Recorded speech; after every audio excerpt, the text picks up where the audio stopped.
Dedicated to Eastern and Southern Kentucky. This is WYMT Mountain News This Morning. Good morning. My name is Amelia Lee here with you on this Friday, February 28th. It's the last day of February, I believe, as well. And the time is 5:32, which means it's time to check on in with meteorologist Eric Dean for a look at that forecast this morning. Eric, I'm hopeful for not a lot of rain and just some sunshine today. Is that what we're looking for? These are needed today. I don't know whose these are. These have been here for a while, but these will be needed today.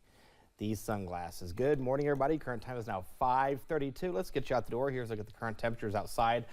30s and 40s. We're at 42 in Harlan, 34 in London, 39 in Jackson, as well as Prestonsburg, 30 in Louisa, 38 in Pikeville. Those glasses need cleaned. Take a look here at the satellite and radar right now. You can see all is quiet across not just eastern Kentucky, but across the Ohio Valley. We'll see wall-to-wall sunshine for today as you get the kiddos ready for the school day. Right now we're at 36. We'll go to 38 degrees by the time the kids head to school. By their lunch hour, 53, 59 will be the temperature by the time they come home and start their homework before they start the weekend. I'll have your complete first alert forecast coming up in a few minutes, but right now it's 5:33. We'll send it back to Amelia. All right, thank you, Eric. Well, London Mayor Randall Weddle's attorney, Jeremy Bryant, invited members of different media outlets to a news conference yesterday afternoon. I was at the conference, and here are more details on what was said. In a press release sent to WYMT, London Mayor Randall Weddle's attorney, Jeremy Bryant, says the news conference on Thursday is a response to, quote, false statements on TikTok, the Fox 56 news story, and the pending defamation lawsuits against him, end quote. But today I'm here for the sole purpose of showing to the media and responding to Mr. Volker about his allegations against Mr. Weddle as to defamation concerning John and Jimmy Phelps, as well as Elijah Jarvis in the two suits filed against Mr. Weddle. The conference, which was originally supposed to take place at London City Hall, was invite only. Specific media outlets were invited to the news conference that was moved to the Calico Event Center in London. Bryant says they were looking to invite people who were schooled in the ethics of journalism. A line has to be drawn somewhere. I mean, anybody can get on their computer, get on there, post a video, and call themselves a journalist. But have you been to school for journalism? You know, do you know the ethics of journalism? Have you been schooled either by education or experience in the ethics of journalism? And if we suspect you have not, or you definitely have not, then no, that they're not coming in. Journalists in attendance asked if the Doug Harless incident, the man who was shot and killed by a London police officer last year, had anything to do with the situation. Bryant says it does not. You know, those are just rumors on social media. Those are things people have said on social media. But these two events, in our opinion, have nothing to do with each other. At the news conference, Weddle and his attorney gave out packets of information to journalists in attendance. They explained that the packet contains information about past court cases of relevance. After the news conference ended, WYMT and another outlet were approached by a man who identified himself as Elijah Jarvis. Jarvis is one of the men who is currently suing Weddle for defamation. Jarvis claims Weddle defamed him on True Crimecast on a social media platform. That's according to documents WYMT obtained from the Laurel County Circuit Court. When he approached WYMT and the other journalist, Jarvis asked for a copy of the packet and offered to provide the stations with an interview. After the interaction, WYMT reached out to Brandon Volker, who is the attorney for the plaintiffs against Mayor Weddle. It just appeared that they were just reiterated again today by Mayor Weddle and or his attorney. And all the statements that they continue to make are unequivocally false. And we look forward to, presenting our case and showing that they're false and ensuring that all my clients' good reputations are preserved. WYMT has not yet had a chance to take a deeper look at the documents provided to the journalists at the news conference. As we complete our due diligence to fact check the information provided, WYMT will share that information. A Pikeville man was sentenced to more than 14 years in prison. Christopher Springfield was sentenced for possession with intent to distribute controlled substances, including 50 grams or more of meth. When police searched Springfield's home in May of last year, they found more than 400 grams of meth, cocaine, a firearm, and more than $18,000 were also seized. Springfield must serve at least 85% of his sentence, according to federal law. In Laurel County, police want to warn you about potentially counterfeit money going around. Deputies with the sheriff's office say an employee at a bank detected 10 counterfeit $50 bills. They had been received in a bank bag from a local business off of Barberville Road.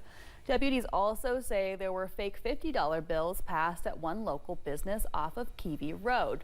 Fake $100 bills were also spotted in Hazard earlier this week. Deputies shared these photos of the suspects from the business security cameras. If you recognize them, you're asked to contact the sheriff's office at the number on your screen. A bill to change the way student athletes are paid in NIL deals has cleared its first hurdle at the state capitol. Lawmakers in a Senate committee passed a new version of the law to allow student athletes to be paid for their name, image, and likeness. It's Senate Bill 3.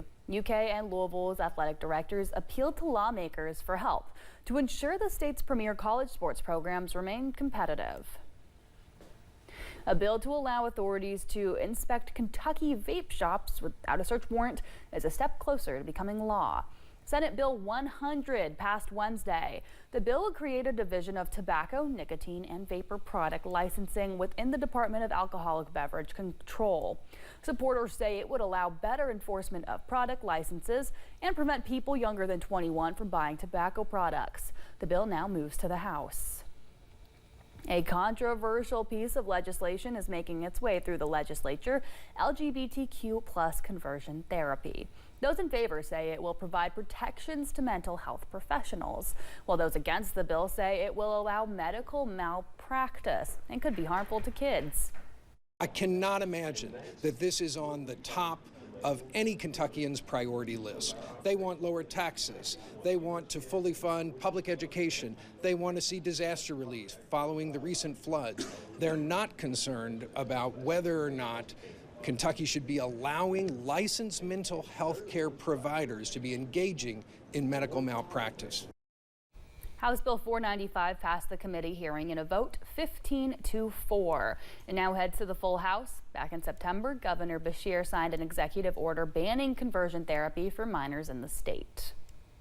On Wednesday, a House bill that would keep cell phones out of classrooms passed through a committee. Some Kentucky school districts already started new cell phone policies this academic year. East Jessamine High School principal Chris Howbolt says since implementing this in August, they've seen success in more ways than one, from more engagement in class to creating a collaborative environment. That has allowed us to see more peer-to-peer interaction. Instead of in a little bit of a downtime pulling that phone out, they don't have it, they're having some conversation with those around them. He says the students caught on pretty quickly to this policy, and now the Kentucky legislature has too. While many parents have raised concerns about student safety, Howbolt says they can rest assured knowing that in any emergency, it's easy to access their student. A former sheriff's deputy was recognized on the Senate floor. According to a post by Senator Scott Maiden on Facebook, Maiden and Representative Ashley Tackett Lafferty recognized former Floyd County Deputy Darren Lawson. Lawson was shot while responding to the shooting in Allen in 2022, where 3 officers and a canine lost their lives. Lawson was shot in the leg, which ultimately led him to get that amputated. There's been some confusion over how Department of Government efficiency cuts could affect Social Security offices in Hazard. We're told the main SSA office in Hazard is not closing. Congressman Hal Rogers released this statement, quote, Social Security Administration officials informed me that it will be closing an empty Social Security office in Hazard that was designed to be used periodically for hearings. No SSA employees are stationed at the empty hearing site that will be closed, with nearly 85% of SSA hearings now being held virtually or by telephone. DOJ has identified empty office space that can be closed to help save taxpayer dollars. Fishing and hunting licenses for the new year are now available. The 2025-26 license year starts on Saturday and runs through February 28th of next year. Officials with Kentucky Fish and Wildlife say license and permit fees for state residents will stay the same from this past year.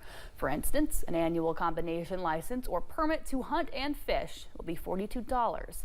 You can find more details at fw.ky.gov. During his Team Kentucky update, the governor, Andy Beshear, was asked about possibly looking into the Senate seat being vacated by Senator Mitch McConnell. Governor Beshear says he loves his job, and even in the toughest of times, he says he knows he is supposed to be where he is right now. He says he plans to serve out the rest of his full second term as governor of Kentucky. Kentucky's next gubernatorial election is set for 2027. A drug prevention program is expanding its reach in Powell County. Operation Unite is a state-funded substance abuse program. It has programs in more than 40 eastern Kentucky counties. They're using opioid abatement money to create a coalition in Powell County and continue expanding across the state. Leaders say the need for drug prevention programs exists across the state. We believe kids in Harlan County and Laurel County need our help. We also think they do in Owensboro and Paducah and everywhere else. Each community coalition will get about $15,000 a year for drug prevention education.